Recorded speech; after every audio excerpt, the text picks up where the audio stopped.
Hello friend, आपने headphone को use करो वीडियो की सबटाइटल पर क्लिक करके वीडियो की मजा लो। आज की कहानी जबरदस्त रोमांचक मूड बनाने वाली है। बहुत दिनों बाद मैं अपनी बुआ के घर घूमने आया था। मेरा नाम राहुल है और मैं अपने काम और पढ़ाई में इतना व्यस्त हो गया था कि अपने रिश्तेदारों से मिलना जुलना कम हो गया था। बुआ का घर हमेशा से मेरे लिए एक ऐसी जगह रहा है जहां मुझे सुकून और अपनापन महसूस होता है। बुआ की बेटी मुस्कान, जो मुझसे 2 साल छोटी है, वो बहुत सुंदर है। अब वो जवानी की चर्म पर है और वो मेरी बचपन की सबसे अच्छी दोस्त हुआ करती थी। हम दोनों ने अपने बचपन का हर खूबसूरत पल एक साथ बिताया था। खेलना, पढ़ाई में एक दूसरे की मदद करना और घर की शरारतें, ये सब हमारी जिंदगी का हिस्सा थे। लेकिन समय के साथ हमारी बातचीत कम होती गई। उस दिन बुआ के घर का माहौल हमेशा की तरह शांत और सुकून भरा था। घर के हर कोने को देखकर बचपन की यादें एकदम से ताजा हो रही थी। मैं हर कमरे को देखने और पुराने दिनों को याद करने के लिए घूम रहा था। जब मैं तीसरे माले पर बने कमरों की तरफ गया तो मैंने सोचा कि चलो मुस्कान के कमरे को भी एक बार देख लूं। दरवाजा थोड़ा सा खुला हुआ था और अंदर से हल्की सी आवाज आ रही थी। मैंने बिना ज्यादा सोचे दरवाजे को और खोल दिया। जैसे ही मैंने दरवाजा खोला, मेरी नजर मुस्कान पर पड़ी। वह कपड़े बदल रही थी। मेरी आंखें वहीं ठहर गईं और मैं पूरी तरह स्तब्ध हो गया। मुस्कान ने चौंक कर मेरी तरफ देखा और जल्दी से अपने कपड़ों को ठीक करने की कोशिश करने लगी। उसकी आंखों में झलकती शर्मिंदगी और घबराहट ने मुझे गहरा असहज कर दिया। सॉरी मुस्कान, मुझे नहीं पता था। मैंने तुरंत माफी मांगते हुए दरवाजा बंद कर दिया। मेरा दिल जोर से धड़क रहा था और मुझे समझ नहीं आ रहा था कि मैंने क्या किया। उस दिन के बाद जब भी हम एक दूसरे के सामने आते तो माहौल में हल्की सी झिझक महसूस होती थी। लेकिन मुस्कान ने बात को सहज बनाने की कोशिश की। डाइनिंग टेबल पर उसने हंसते हुए कहा, अरे राहुल भैया, इतना सीरियस होने की जरूरत नहीं है। मैं समझती हूँ ये गलती से हुआ। उसकी सहजता ने मुझे थोड़ा सहज किया। रात में जब सभी लोग सो रहे थे तो मैंने मुस्कान से बात करने का फैसला लिया था। मैंने उसे बुलाया और कहा, मुस्कान, आज जो हुआ उसके लिए मैं बहुत शर्मिंदा हूँ। मुझे नहीं पता था कि तुम कमरे में हो। उसने मुस्कुराते हुए जवाब दिया, भैया आप इतना परेशान मत होइए। ऐसा कुछ भी नहीं हुआ जिसे लेकर आप इतना सोचे। ये सब अनजाने में हो गया था। हम बचपन से एक दूसरे को जानते हैं और हमारे रिश्ते में यह एक छोटी सी बात है। उसकी बातों ने मुझे काफी राहत दी। हमारे बीच की झंझक धीरे धीरे खत्म हो गई। हमने बाकी समय को पुराने दिनों की यादों में बिताया। हमने साथ में अपने बचपन की तस्वीरें देखी, हंसे और बातें की। उस घटना ने मुझे गहरी सीख दी।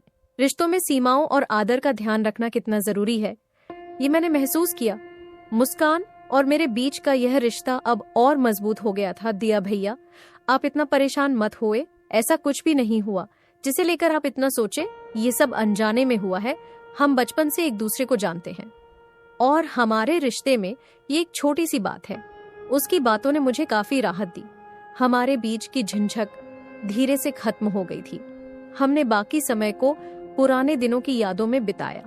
हमने साथ में अपने बचपन की तस्वीरें देखकर हंसे और बातें की। उस घटना ने मुझे गहरी सीख दी। रिश्तों में सीमाओं और आदर का ध्यान रखना कितना जरूरी है, यह मैंने महसूस किया मुस्कान, और मैंने उस घटना को भूलकर एक नई शुरुआत की। हम दोनों ने महसूस किया कि एक सच्चा रिश्ता वही होता है जिसमें ईमानदारी और समझदारी हो। अब हम अपने विचारों और भावनाओं को खुलकर साझा करने लगे थे। वह दिन एक टर्निंग पॉइंट बन गया। अब जब भी हमें कोई समस्या होती, हम उसे तुरंत सुलझाने की कोशिश करते।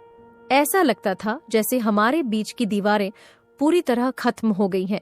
इस पूरे अनुभव ने न केवल हमें एक दूसरे के करीब लाया, बल्कि हमारे परिवार और दोस्तों को भी यह सिखाया कि रिश्तों में बातचीत और समझदारी कितनी जरूरी है। मैंने इस अनुभव को अपनी जिंदगी का सबक मान लिया। इसके बाद जब भी किसी दोस्त या रिश्तेदार के साथ कुछ ऐसा होता, मैं उन्हें अपने अनुभव से सीखने को कहता। मैंने महसूस किया कि हमारी एक गलती हमारे अपने रिश्ते को ही नहीं, बल्कि दूसरों को भी सिखा सकती है। अब मुस्कान और मैं जब भी मिलते हैं, हम दोनों इस बात पर हंसते हैं कि एक छोटी सी घटना ने हमें इतना बड़ा सबक सिखाया यह हमारी दोस्ती का हिस्सा बन गई है, जैसे मुस्कान के शब्द या आपके जवाब, जहां आपने महसूस किया कि रिश्तों में गलती को मानना और सुधारना कितना जरूरी है। अंत में एक सरल और प्रभावशाली संदेश दें, जैसे रिश्ते तभी चलते हैं जब हम अपनी गलतियों को पहचान कर उन्हें सुधारने की कोशिश करें। घटना के बाद मुस्कान और मेरे बीच का रिश्ता पहले से कहीं ज्यादा मजबूत हो गया था। हमारे बीच जो झिझक थी वह खत्म हो चुकी थी। अब हमारी बातचीत और मुलाकातें पहले से ज्यादा सहज कर दिया। मैं सोच रही थी, अगर उस दिन हमने बात नहीं की होती तो शायद हम इस रिश्ते को संभाल ही नहीं पाते। मैंने सीखा कि गलत फहमियां तब तक बढ़ती हैं जब तक हम उन्हें सुलझाने की कोशिश नहीं करते। बिल्कुल सही कहा तुमने मुस्कान। पहले मुझे डर था कि कहीं हमारा रिश्ता कमजोर ना पड़ जाए, लेकिन अब मुझे लगता है कि यह और मजबूत हो गया है। उस दिन के बाद हमारी मुलाकातें सिर्फ हंसी मजाक तक सीमित नहीं रहीं। हमने अपने सपनों, संघर्षों और जिंदगी की उलझनों को भी एक दूसरे के साथ बांटना शुरू कर दिया। अब मुस्कान सिर्फ मेरी दोस्त नहीं, बल्कि मेरी सबसे बड़ी सलाहकार बन गई थी। जब भी मैं किसी दुविधा में होता, मुस्कान ही मुझे सही राह दिखाती। कुछ समय बाद एक दिन मुस्कान ने मुझे बुलाया और कहा, तुम्हें याद है जब तुम्हें मेरी बातों से बुरा लगा था? अब मैं ऐसी कोई गलती नहीं करना चाहती। मैंने सीखा है कि हर रिश्ते में संवाद और संवेदनशीलता कितनी जरूरी है। उसकी यह बात सुनकर मैं मुस्कुरा दी और कहा, मुस्कान, तुम्हारे साथ जो हुआ उसने मुझे भी यह सिखाया कि कभी कभी गलती अनजाने में होती है, लेकिन उसे स्वीकार कर सुलझाने से रिश्ता और मजबूत हो जाता है। हम दोनों ने तय किया कि चाहे कुछ भी हो जाए, हम एक दूसरे से खुलकर बात करेंगे और गलत फहमियां को पनपने नहीं देंगे। हमने इस अनुभव को एक सबक के रूप में लिया और दूसरों के साथ भी साझा किया। अब जब भी मैं अपने आसपास के रिश्तों को टूटते हुए देखता हूँ, तो यही सोचता हूँ कि काश लोग इस बात को समझे कि रिश्ते कमजोर नहीं होते, बस उन्हें संभालने की जरूरत होती है। आखिर में इस पूरी घटना ने मुझे सिखाया, रिश्ते कभी कभी टूटते नहीं, बस झुकने का इंतजार करते हैं। मुस्कान और मेरे बीच की समझदारी धीरे धीरे हमारे अन्य रिश्तों को भी प्रभावित करने लगी। अब जब भी मैं अपने परिवार या दोस्तों के साथ होता, तो मैं उनकी भावनाओं को समझने की कोशिश करता। यह सबक सिर्फ मुस्कान और मेरे रिश्ते तक सीमित नहीं रहा, बल्कि मेरे पूरे जीवन का हिस्सा बन गया। एक दिन मुस्कान के घर में एक बड़ी समस्या खड़ी हो गई। उसके माता पिता के बीच किसी बात को लेकर बहस हो गई थी। मुस्कान बहुत परेशान थी। उसने मुझसे कहा, दिया, मैं नहीं जानती कि इसे कैसे सुलझाऊं, लगता है कि चीजें बहुत बिगड़ गई हैं। मैंने उसे सांत्वना दी और कहा, मुस्कान, जिस तरह हमने अपने रिश्ते को सुलझाया, उसी तरह हर समस्या का समाधान बातचीत में छिपा होता है। तुम बस अपने माता पिता के साथ बैठकर खुलकर बात करो। मुस्कान ने मेरी बात मानी और अपने माता पिता से खुलकर बात की। उसने उन्हें अपनी भावनाएं बताईं और उनकी बातों को भी समझने की कोशिश की। कुछ ही दिनों में उनके परिवार में सब कुछ ठीक हो गया। मुस्कान ने मुझे फोन करके कहा कि तुम्हारे बताए तरीके ने काम कर दिया। अब मुझे समझ आया कि रिश्तों को संभालने के लिए और बातचीत सबसे जरूरी है। मुस्कान और मेरी दोस्ती अब दूसरों के लिए भी एक प्रेरणा बन गई थी। जो लोग हमें देखते हुए अक्सर कहते, तुम दोनों के रिश्ते में जो सहजता और विश्वास है, वह सबके लिए मिसाल है। हमने अपने रिश्ते की गहराई से यह सीखा था कि कोई भी रिश्ता केवल भावनाओं पर नहीं, बल्कि आपसी समझ, धैर्य और सम्मान पर टिका होता है। कुछ समय बाद एक और घटना घटी जिसने हमारी दोस्ती को और भी मजबूत कर दिया। मुस्कान को अपने करियर में एक बड़ी समस्या का सामना करना पड़ा। उसका प्रमोशन किसी और को दे दिया गया और वह इससे बहुत आहत थी। उसने मुझसे कहा, मुस्कान, मुझे लगता है कि मेरी मेहनत का कोई मोल नहीं है, मैं हार मान लेना चाहता हूँ। मैंने उसकी बात सुनी और उसे समझाया। मुस्कान, याद है जब हमारे बीच गलत फहमी हुई थी, उस समय तुमने हिम्मत दिखाई थी और सब ठीक किया। यह भी वैसा ही वक्त है, बस खुद पर भरोसा रखो, चीजें सही हो जाएंगी। उसकी नई शुरुआत मुस्कान ने मेरी बात मानी और अपने काम पर फिर से ध्यान केंद्रित किया। कुछ ही महीनों में उसकी मेहनत रंग लाई और उसे एक और बड़ी जिम्मेदारी दी गई। उसने मुझे फोन किया और कहा, मुस्कान, तुम्हारे समर्थन के बिना मैं यह कभी नहीं कर पाती। तुमने मुझे हिम्मत दी। उस दिन मुझे एहसास हुआ कि एक सच्चा रिश्ता वही होता है जो मुश्किल वक्त में एक दूसरे को सहारा दे। रिश्तों की सीखा हमने यह भी महसूस किया कि हमारे रिश्ते की यह मजबूती हमें दूसरों के लिए प्रेरणा बनने का मौका दे रही थी। हमने साथ मिलकर एक छोटे से कहानी सत्र की शुरुआत की, जहां हम लोगों को रिश्तों की अहमियत और उन्हें कैसे निभाया जाए ये सिखाने लगे। अब हम दोनों न सिर्फ दोस्त थे बल्कि एक दूसरे की ताकत बन चुके थे। हर छोटी बड़ी बात पर हम एक दूसरे का साथ देते। यह कहानी केवल हमारी दोस्ती की नहीं बल्कि हर उस रिश्ते की है जिसमें संवाद, समझ और सहयोग हो। रिश्ते मजबूत बनाने के लिए जरूरी है कि आपसी गलतफहमियां को सुलझाया जाए और मुश्किल वक्त में एक दूसरे का साथ दिया जाए। मुस्कान और राहुल एक दिन अपनी स्कूटी से जा रहे थे, तब रोड गिर गए थे। तब मेरा मुस्कान का पैर नीचे दब गया था। वो चिल्लाने लगी कि राहुल जल्दी निकालो, बहुत दर्द हो रहा है। मैंने उसको निकाला क्योंकि जीवन में रिश्तों को साथ देने वाला साथ होना चाहिए। हर दिन एक नया अनुभव और सीख लेकर आता है। इसी बीच एक और घटना ने हमें रिश्तों की ताकत और गहराई से समझने का मौका दिया। कठिन समय का सामना। एक दिन मुझे अपनी नौकरी में एक बड़ा झटका लगा। मेरे प्रोजेक्ट में एक बड़ी गलती हो गई थी और इसके लिए पूरी टीम को जिम्मेदार ठहराया जा रहा था। मैं बहुत परेशान थी और अपने आप को दोषी मान रही थी। उस वक्त मुस्कान ने मुझे सहारा दिया। उसने कहा, मुस्कान, एक गलती से तुम्हारी मेहनत पर सवाल नहीं उठाया जा सकता। तुमने हमेशा अपना सर्वश्रेष्ठ दिया है। यह समय भी बीत जाएगा, लेकिन तुम हिम्मत मत हारना। उसके यह शब्द मेरे लिए सहारे की तरह थे। उसने मुझे यह एहसास दिलाया कि गलतियां हर किसी से होती हैं, लेकिन उनसे सीखकर आगे बढ़ना ही असली जीत है।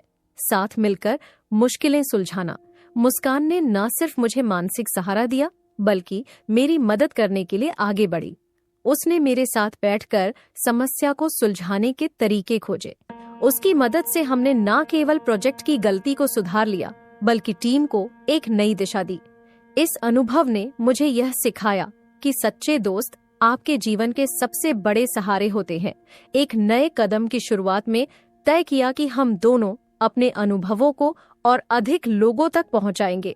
हमने एक छोटे से ब्लॉग की शुरुआत की जिसमें रिश्तों की अहमियत, संवाद का महत्व और मुश्किल वक्त में साथ खड़े रहने की कहानियां साझा करने लगे। ब्लॉग का नाम हमने रखा साथ साथ रिश्तों का सफर। इस ब्लॉग पर हमें बहुत अच्छा रिस्पांस मिला। लोगों ने अपनी कहानियां हमसे साझा करनी शुरू कर दी और हम उनके सवालों का जवाब देने लगे। हमारी दोस्ती का सबब मुस्कान और मेरा रिश्ता न सिर्फ हमारे बीच का था बल्कि वह उन सभी लोगों के लिए एक प्रेरणा बन गया जो अपने रिश्तों को लेकर संघर्ष कर रहे थे। हर किसी को अपने रिश्तों में संवाद, सम्मान और सहयोग की अहमियत को समझने की जरूरत है। अंतिम संदेश। हमने अपनी कहानियों और अनुभवों के जरिए एक बात जरूर सीखी, रिश्ते कोई जादू से नहीं चलते, उन्हें समय, धैर्य और समझदारी से सींचा जाता है। अगर आपको यह कहानी पसंद आई हो और आपने इससे कुछ सीखा हो तो इसे अपने प्रियजनों के साथ साझा करें। अगली बार फिर मिलेंगे एक और नई कहानी के साथ जो रिश्तों को गहराई से समझने में मदद करेगी। मुस्कान और मैं अपने ब्लॉग साथ साथ रिश्तों का सफर के जरिए अब और भी ज्यादा लोगों से जुड़ने लगे थे। हमें यह एहसास हुआ कि सिर्फ दोस्ती या परिवार के रिश्तों में ही नहीं बल्कि हर तरह के रिश्तों में संवाद और आपसी समझ की जरूरत होती है।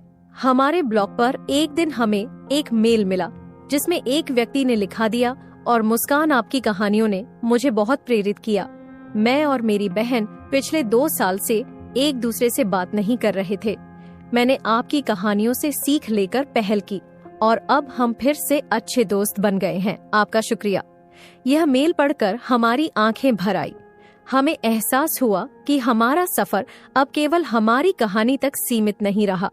अब हम अनजाने में ही दूसरों की जिंदगी में बदलाव ला रहे थे। दिया, हमें अपने अनुभवों को और बड़े स्तर पर लोगों तक पहुंचाना चाहिए। क्या तुम सोच रही हो कि हम वर्कशॉप शुरू करें? यह एक बेहतरीन आइडिया है, लेकिन क्या लोग इसमें हिस्सा लेंगे? क्यों नहीं? रिश्तों को मजबूत करने की सीख हर किसी को चाहिए। हमें बस इसे एक अलग और अनोखे तरीके से पेश करना होगा।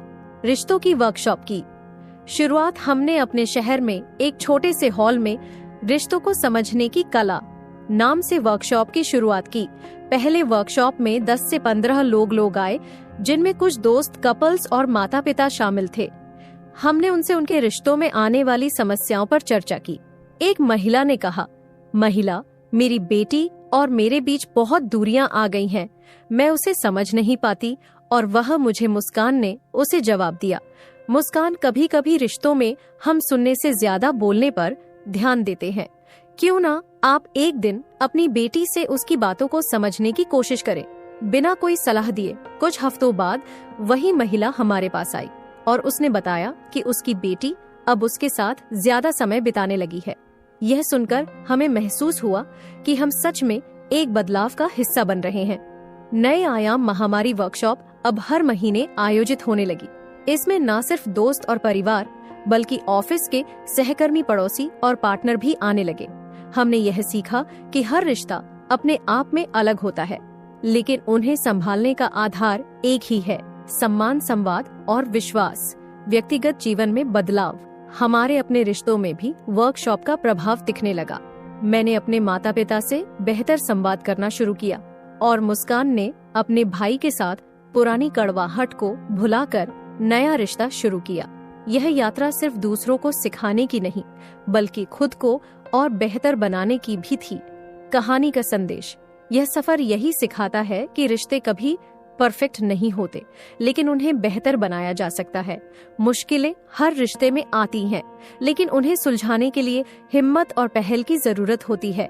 अंतिम संदेश, रिश्तों को जोड़ने के लिए कदम बढ़ाइए, क्योंकि हर रिश्ता एक नया मौका होता है। अगर यह कहानी आपको प्रेरित करे तो इसे जरूर साझा करें और अपने रिश्तों को संवारने की कोशिश करें। अगली बार फिर मिलेंगे एक और नई कहानी के साथ। धन्यवाद।